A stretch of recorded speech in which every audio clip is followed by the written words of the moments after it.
नमस्कार, आप देख रहे हैं आपका अपना सबसे पसंदीदा समाचार चैनल इंडिया टाउन न्यूज। मैं हूं कमर गौस। अभी वक्त है मध्य प्रदेश की खबरों का। समाचारों का सिलसिला शुरू करने से पहले आइए डालते हैं प्रदेश की सुर्खियों पर नजर। एमपी के हरदा में पटाखा फैक्ट्री में विस्फोट, 11 लोगों की हुई मौत, कई गंभीर रूप से घायल। मोहन सरकार ने 3 सदस्यीय जांच समिति का किया गठन। मध्य प्रदेश में जलेगी सेना के जज्बे की मशाल, बुधनी को मिली सैनिक स्कूल की सौगात। सीएम डॉक्टर मोहन यादव ने सम्राट विक्रमादित्य सैनिक स्कूल का किया भूमि पूजन। गुरुकुल गुरुदेव स्कूल की मान्यता होगी समाप्त, बच्चों को नहीं दिए बोर्ड परीक्षा के एनरोलमेंट नंबर, कलेक्टर ने दिए आदेश, स्कूल प्रबंधन के खिलाफ तगड़ा एक्शन। अब खबरें विस्तार से। एमपी के हरदा में मंगलवार को पटाखा फैक्ट्री में विस्फोट हो गया। हादसे में 11 लोगों की मौत हो गई है, जबकि कई लोग गंभीर रूप से घायल हुए हैं, जिनका फिलहाल अस्पताल में इलाज जारी है। वहीं घटना के दूसरे दिन भी कई लोग लापता बताए जा रहे हैं, जिनको लेकर लगातार तलाश जारी है। एनडीआरएफ और राहत दल मलबे में दबे लोगों को बचाने में जुटे हैं।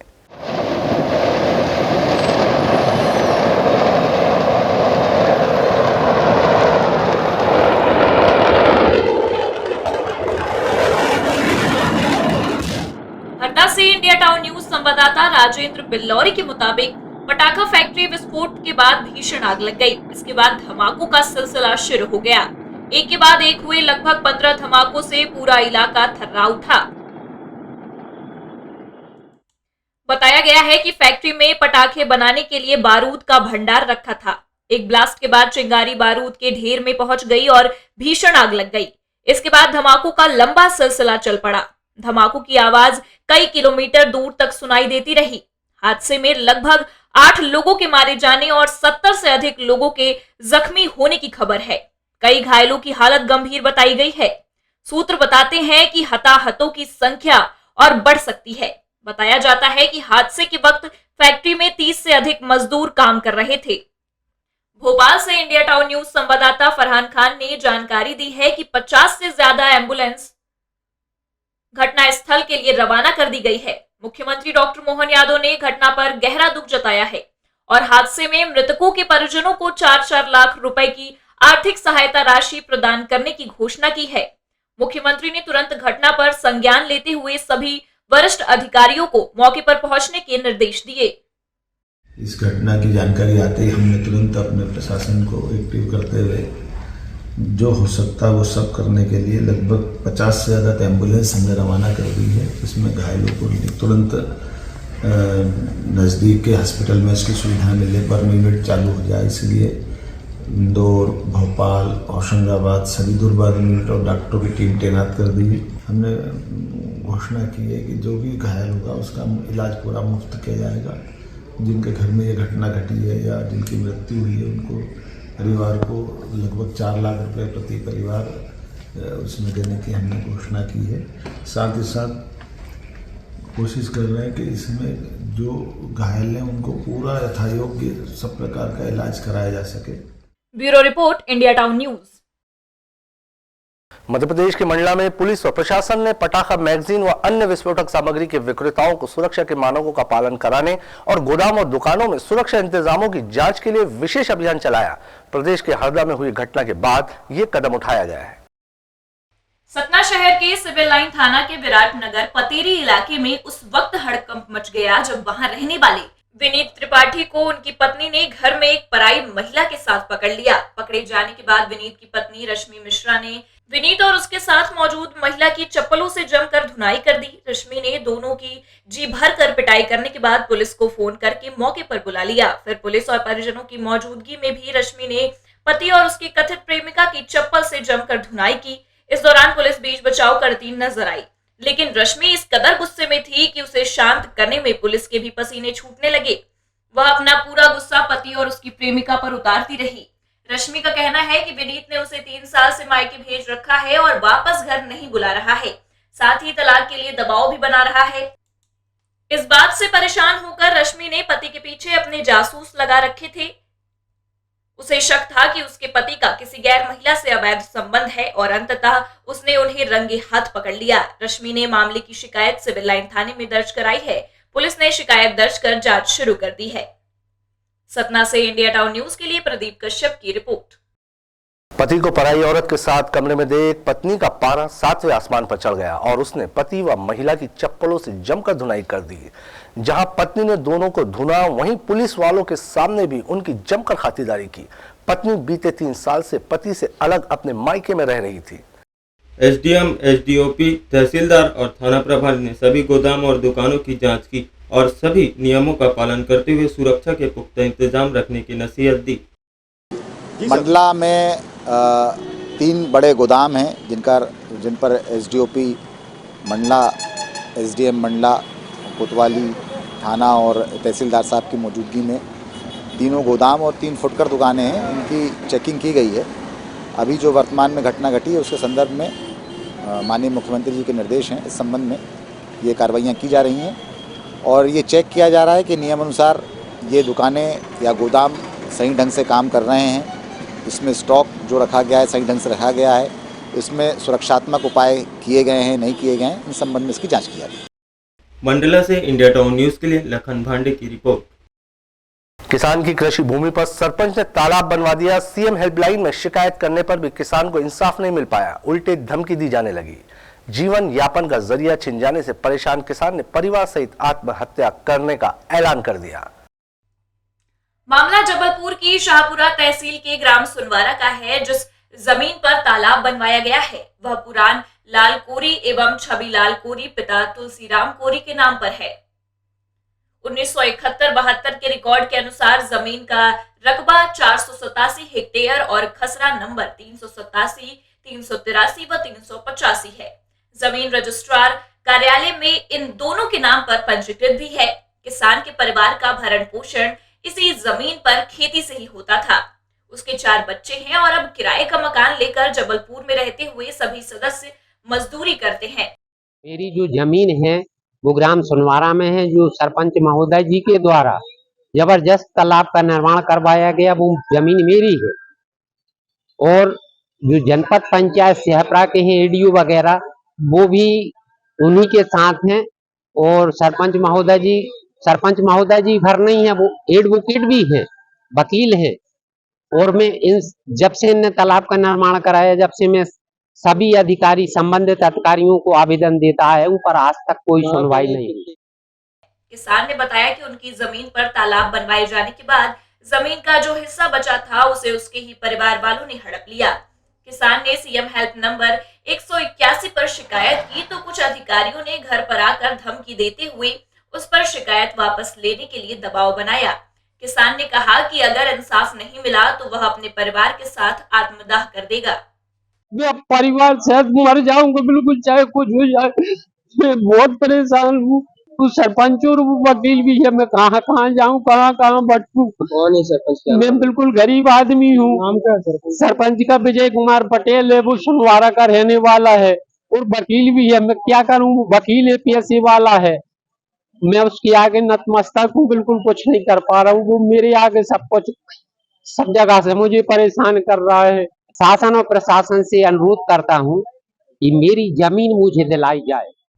जबलपुर से इंडिया टाउन न्यूज के लिए दिनेश चौधरी की रिपोर्ट। जावरा शहर के कमलीपुरा स्थित पगारिया होम अप्लायंसेस के गोदाम में भीषण आग लग गई, लाखों का सामान खाक हो गया।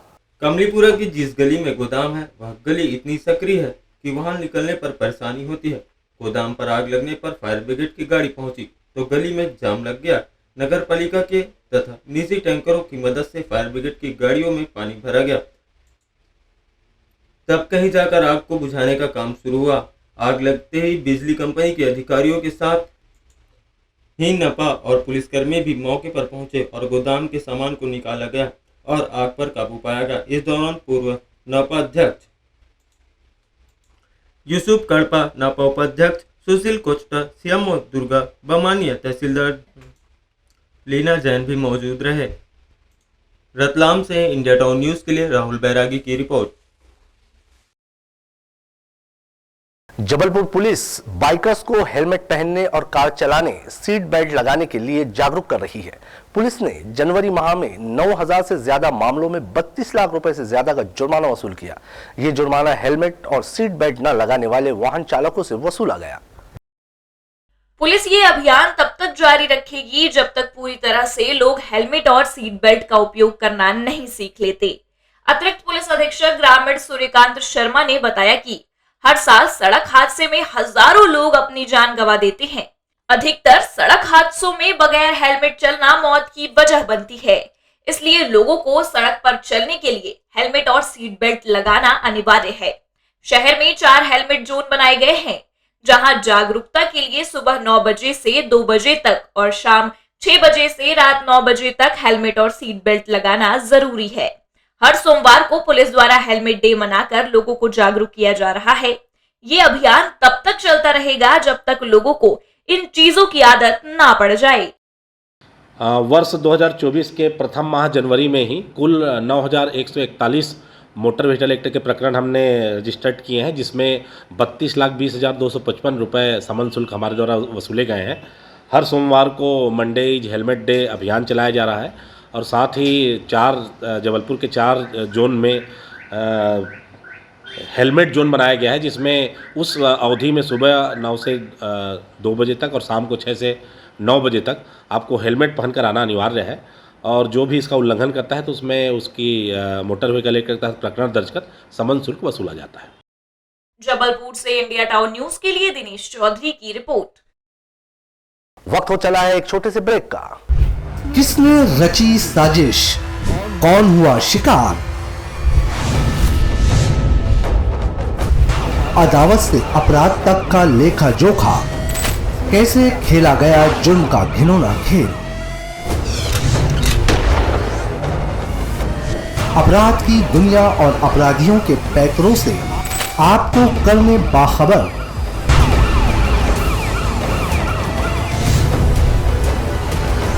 देखिए इंडिया टाउन न्यूज पर जरायम हर रविवार रात 8 बजे। भागम भाग भरी जिंदगी में बढ़ता तनाव, जब बढ़ने लगे थका कर चूर कर देने वाली चिंताएं, समय से पहले बुढ़ापा लेकर आता स्ट्रेस, जब मानसिक तनाव से नहीं मिल पा रहा रिलैक्स, बीमारियों, थकान और टेंशन का जब ना मिले उपाय, तो करें योग और रहें निरोग। इंडिया टाउन न्यूज के साथ योग से रहें निरोग, हर सुबह ठीक 8 बजे। ब्रेक के बाद आपका स्वागत है। इंदौर कलेक्टर ने हीरानगर क्षेत्र के MR10 स्थित गुरुकुल गुरुदेव स्कूल की मान्यता समाप्त करने के निर्देश दिए हैं। स्कूल के खिलाफ छात्रों ने हीरानगर थाने पहुंचकर स्कूल प्रबंधन की शिकायत की थी। बच्चों ने बताया स्कूल प्रबंधन ने फीस ले ली और बोर्ड परीक्षा के लिए एनरोलमेंट नंबर नहीं दिए। विधायक रमेश मेंदोला के हस्तक्षेप के बाद पुलिस ने प्रबंधन के खिलाफ मामला दर्ज किया है। हीरानगर क्षेत्र के MR10 स्थित गुरुकुल गुरुदेव स्कूल ने 10वीं और 12वीं कक्षा में विद्यार्थियों को एडमिशन दे दिया। उनसे फीस के पूरे पैसे भी ले लिए, मगर जब बोर्ड परीक्षा का समय आया तो उन्हें एनरोलमेंट नंबर नहीं दिए।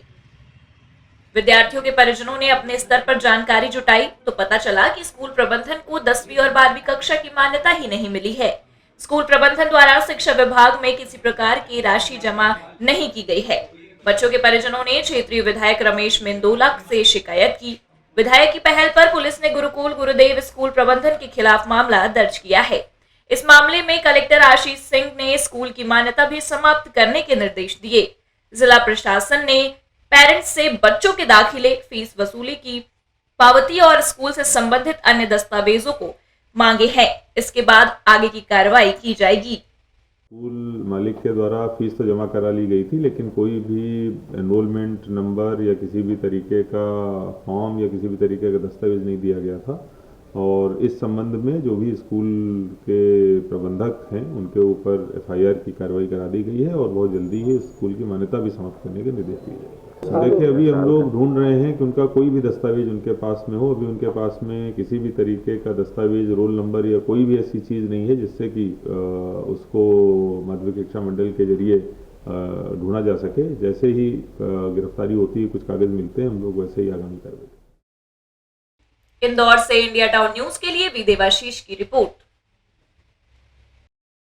मध्य प्रदेश के मुख्यमंत्री डॉक्टर मोहन यादव आज सीहोर की बुधनी तहसील के ग्राम बगवाड़ा पहुंचे। वहां उन्होंने सम्राट विक्रमादित्य स्कूल का भूमि पूजन किया। इस अवसर पर डॉक्टर मोहन यादव ने कहा कि मैं उज्जैन से हूँ। विद्या भारती ने सैनिक स्कूल का नामकरण सम्राट विक्रमादित्य के नाम पर किया है। ये हमारे लिए सौभाग्य की बात है। विक्रमादित्य जैसा कोई दूसरा योद्धा नहीं हुआ। सभी क्षेत्रों में उनका दखल रहा है। सीएम ने कहा कि कोई भी प्रदेश में कहीं भी इस तरह के प्रकल्प खोलना चाहेगा तो मध्य प्रदेश सरकार सहयोग के लिए तैयार है। विद्या भारती ने देश दुनिया में अपनी विशेष पहचान बनाई है। विद्या भारती के स्कूलों का आज के दौर में महत्व ज्यादा बढ़ गया है। नई शिक्षा के क्षेत्र में विद्या भारती का अध्ययन अध्यापन और बढ़ना चाहिए। इस अवसर पर महामंडलेश्वर ईश्वरानंद ब्रह्मचारी ने मीडिया से चर्चा करते हुए कहा कि इस संस्थान से विक्रमादित्य जैसे सैनिक बनाए जाएंगे। ये गौरव का विषय है कि सैनिक स्कूल का निर्माण विद्या भारती ओम के आकार में करा रही है। मुझे लगता है कि यहाँ से निकला हुआ तो अड़ोस पड़ोस के देश अपने आप ही शरणागत हो जाएंगे। यूँ भी सारे देश शरणागत हो गए और विक्रमादित्य से निकला हुआ विक्रमादित्य निश्चित रूप से शरणागत रहेगा। ओम के आकार का बनाया जा रहा है। स्वयं भगवान गीता में कहते हैं कि ओंकार बिंदु संयुक्तम नित्यम ध्यायन्ति योगिना कामदम मोक्षदम चैव ओंकाराय नमो नमः। जहाँ ओंकार मूल पूरे ब्रह्मांड का आदि देव कहा गया, उसमें से निकला हुआ विक्रमादित्य सभी कोई विक्रमादित्य देश के नाक और झंडा पूरे विश्व में फहराएगा। सीहोर से इंडिया टाउन न्यूज के लिए वसीमुद्दीन की रिपोर्ट। मध्य प्रदेश के लोक सेवा आयोग मुख्यालय के समक्ष सोमवार को दिन भर और रात भर सैकड़ों अभ्यर्थियों ने विरोध प्रदर्शन किया। अभ्यर्थी राज्य सेवा मेंस 2023 परीक्षा को आगे बढ़ाने की मांग कर रहे हैं। इसके अलावा अभ्यर्थियों की अन्य मांगे भी है। अभ्यर्थी अपनी मांगों पर तत्काल निर्णय लेने पर अड़े हुए हैं।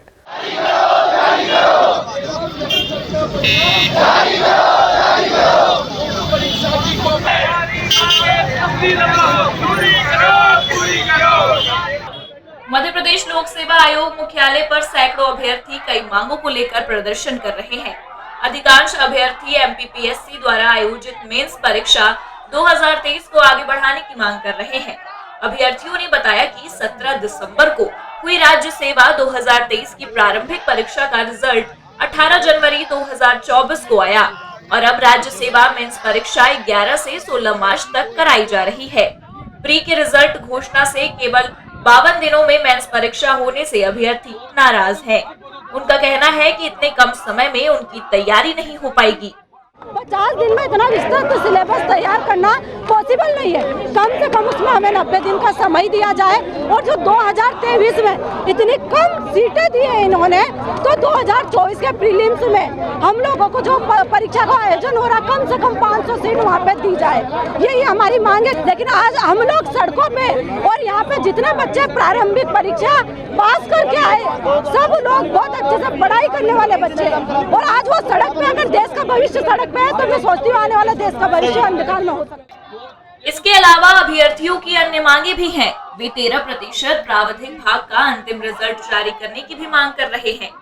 गौरतलब है कि वर्ष 2019 के बाद से हुई सभी एमपीपीएससी परीक्षाओं के रिजल्ट 87-13 फॉर्मूले से जारी हुए हैं। इसके अलावा राज्य सेवा परीक्षा 2024 में पद संख्या बढ़ाने की भी मांग उठा रहे हैं। आज वो मोदी की गारंटी कहाँ चली गई? आज जब 110 पदों पर आप विज्ञापन जारी करते हैं, आपको शर्म आनी चाहिए कि मध्य प्रदेश में 45 लाख रजिस्टर्ड बेरोजगार हैं और तब आप 110 पदों की बात करते हैं। हमारी मांग है कि 2024 में 500 पद किए जाएं। 13% छात्रों का रिजल्ट अभी तक जारी नहीं किया गया है। यही आयोग का तानाशाही रवैया है कि ये छात्रों की कभी आवाज़ नहीं सुनते हैं। इसलिए हम लोग यहाँ पर बैठे रहेंगे जब तक कि कोई भी जिम्मेदार अधिकारी आके हमारी बातों को नहीं सुनता। इधर विरोध प्रदर्शन को लेकर एमपीपीएससी के ओएसडी डॉक्टर रविंद्र पंचभाई ने कहा कि आयोग की ओर से डिप्टी सेक्रेटरी राखी सहाय 2 बार छात्रों के बीच पहुंची, पर अभ्यर्थियों ने उनसे बात करने से इनकार कर दिया। अभ्यर्थी आयोग के अध्यक्ष या सेक्रेटरी से मिलने और इसके अलावा वे लिखित आश्वासन पर अड़े हैं। ओएसडी के मुताबिक आयोग मांगों पर विचार और चर्चा के लिए तैयार है, लेकिन लिखित आश्वासन देना संभव नहीं है। इंदौर से इंडिया टाउन न्यूज के लिए बी देवाशीष की रिपोर्ट। मध्य प्रदेश के हरदा के मगरदा रोड स्थित एक पटाखा फैक्ट्री में हुआ हादसा मौतों और तबाही का मंजर लेकर आया। इस हादसे में करीब 8 लोगों के मारे जाने और 70 से भी अधिक लोगों के घायल होने की खबर है। पूरे इलाके में चीख पुकार और अफरा तफरी का माहौल है। राहत एवं बचाव कार्य तेज कर दिया गया है। हताहतों को कई एम्बुलेंस के जरिए विभिन्न अस्पतालों में पहुंचाने का सिलसिला लगातार जारी है। इस बीच मुख्यमंत्री डॉक्टर मोहन यादव ने घटना पर दुख जताते हुए मृतकों को और घायलों के लिए मुआवजे का ऐलान भी किया है।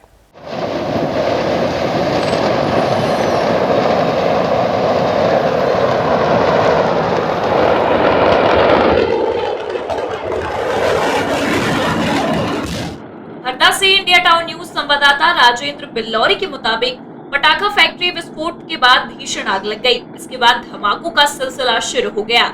एक के बाद एक हुए लगभग 15 धमाकों से पूरा इलाका थर्रा उठा।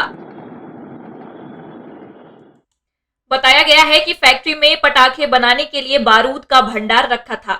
एक ब्लास्ट के बाद चिंगारी बारूद के ढेर में पहुंच गई और भीषण आग लग गई। इसके बाद धमाकों का लंबा सिलसिला चल पड़ा। धमाकों की आवाज कई किलोमीटर दूर तक सुनाई देती रही। हादसे में लगभग 8 लोगों के मारे जाने और 70 से अधिक लोगों के जख्मी होने की खबर है। कई घायलों की हालत गंभीर बताई गई है। सूत्र बताते हैं कि हताहतों की संख्या और बढ़ सकती है। बताया जाता है कि हादसे के वक्त फैक्ट्री में 30 से अधिक मजदूर काम कर रहे थे। भोपाल से इंडिया टाउन न्यूज संवाददाता फरहान खान ने जानकारी दी है कि 50 से ज्यादा एम्बुलेंस घटना स्थल के लिए रवाना कर दी गई है। मुख्यमंत्री डॉक्टर मोहन यादव ने घटना पर गहरा दुख जताया है और हादसे में मृतकों के परिजनों को 4-4 लाख रुपए की आर्थिक सहायता राशि प्रदान करने की घोषणा की है। मुख्यमंत्री ने तुरंत घटना पर संज्ञान लेते हुए सभी वरिष्ठ अधिकारियों को मौके पर पहुंचने के निर्देश दिए। इस घटना की जानकारी आते ही हमने तुरंत अपने प्रशासन को एक्टिव करते हुए जो हो सकता वो सब करने के लिए लगभग 50 से ज़्यादा एम्बुलेंस हमने रवाना कर दी है। इसमें घायलों को तुरंत नज़दीक के हॉस्पिटल में इसकी सुविधा मिले, बर्न यूनिट चालू हो जाए, इसलिए इंदौर, भोपाल, होशंगाबाद सभी दुर्बल यूनिट और डॉक्टरों की टीम तैनात कर दी। हमने घोषणा की है कि जो भी घायल होगा उसका इलाज पूरा मुफ्त किया जाएगा। जिनके घर में ये घटना घटी है या जिनकी मृत्यु हुई है उनको परिवार को लगभग 4 लाख रुपए प्रति परिवार उसमें देने की हमने घोषणा की है।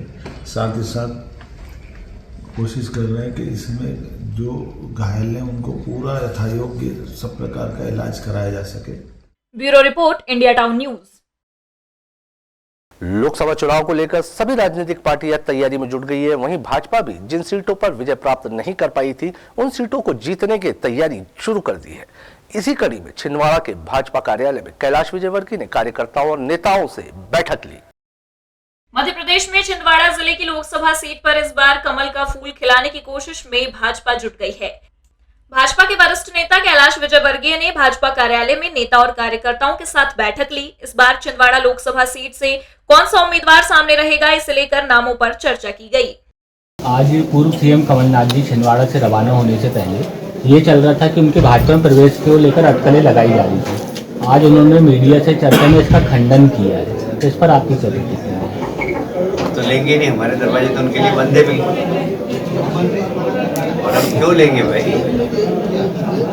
आदमी बाजार में जाएगा तो ताजा फल तोड़ेगा कि बासी फल? यदि वो आना चाहे तो दरवाजे बंद है। हमने ठान लिया है कि हम 29 के 29 लोकसभा सीट जीते और ये करिश्मा करके हम दिखाएंगे।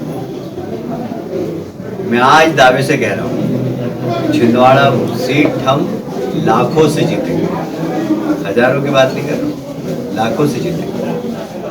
विजयवर्गीय ने कहा कि कमलनाथ के लिए हमारे दरवाजे बंद है। भाजपा जल्द अपना प्रत्याशी घोषित करेगी। साथ ही उन्होंने दावा किया कि छिंदवाड़ा लोकसभा सीट भाजपा लाखों वोटों से जीतेगी। वहीं 15 फरवरी तक लोकसभा की पहली सूची जारी होने की उम्मीद जताई जा रही है। छिंदवाड़ा से इंडिया टाउन न्यूज के लिए नागेंद्र सिंह शक्रवार की रिपोर्ट। ये थी अब तक की महत्वपूर्ण खबरें। छत्तीसगढ़ और मध्य प्रदेश की खबरों, जानकारियों और सोशल स्टोरियों से जुड़े रहने के लिए आप तुरंत ही इंडिया टाउन न्यूज के यूट्यूब चैनल को लाइक और सब्सक्राइब जरूर करें। अब मुझे दीजिए इजाजत। नमस्कार।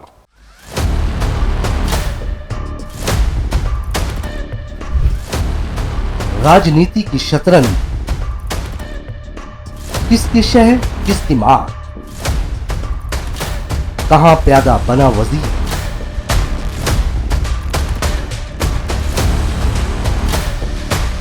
हर कदम के साथ बदलती तस्वीर जो तय करेगी प्रदेश की तकदीर। देखिए राजनीति के हर देखे अनदेखे पहलू पर खास कार्यक्रम टाउन पॉलिटिक्स। देखिए इंडिया टाउन न्यूज पर रात 8 बजे।